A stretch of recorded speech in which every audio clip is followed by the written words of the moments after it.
Welcome back to the Black and Gold Report. We're still joined by head football coach Shane Richardson. Coach, let's go back to Saturday and talk about your two quarterback system.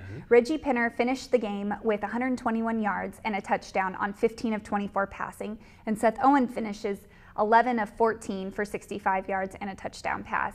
How well did that system work for you on Saturday, and is that something that you'll maybe look at continuing as the season progresses? I think it worked pretty well on Saturday. Both those guys contributed in great ways. They each threw a touchdown pass.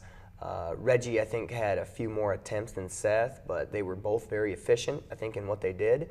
2 games in a row now we've seen that Reggie came out, and the first series he may have appeared to be a little bit rattled, and so we're going to look at that role to see exactly what we need to do there to make sure that if it's starting a game that he has a problem with, and we want to make sure that he's in a role that's comfortable for him, but he can still contribute. And so we feel like both those guys really this week in practice, since Saturday's game, feel like they both got a lot of good quality reps underneath their belt, and I really expect both of those guys to compete. Of course, we'd like one guy to really take the reins and go with it, but if it's 2 guys that are pretty evenly compared right there and matched up, then I think we'll probably go with both of them because they can do some things a little bit differently, but similarly to where I think it can give us some opportunities to move the ball. So very excited about both of them. Really want to see them both bounce back this week and compete and really see if one can step up, and if not, then obviously we want to go with what gives us the best chance to win. Well, another positive to pull out of the stats is the punting of Michael Doss. He had another outstanding game with 7 punts for a 37.7-yard average and pinned Catawba just inside their own 20-yard line on 4 occasions. He's proven to be a very consistent weapon for you guys on special teams. Mike has done an extremely fantastic job of being very poised, and he's got plenty of reps with us on 4th downs. We've had to punt the ball quite a bit here in the past few games, but he's been able to really answer the bell every single time, and the consistency that he does it in is really what I think is impressive.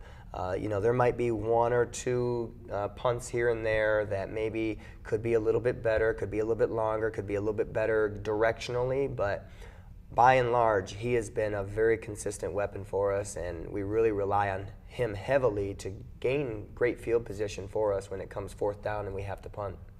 Well, UNCP will close out a 3-game homestand on Saturday by welcoming Newberry to Grace P. Johnson Stadium as part of homecoming week in Pembroke. What have you learned about the Wolves so far, and what kinds of things should fans expect to see from them on Saturday? Well, their football team doesn't have a great record either, but again, we go back to it's how we play, and it's not who we play, and it doesn't matter what their record is. They're a very good team, actually. They just played Lenore Ryan, who's about the number 4 or 5 team in the country, and really did a great job against them this past Saturday. So they will definitely be ready for us. I'm looking forward to a great home crowd. It's homecoming.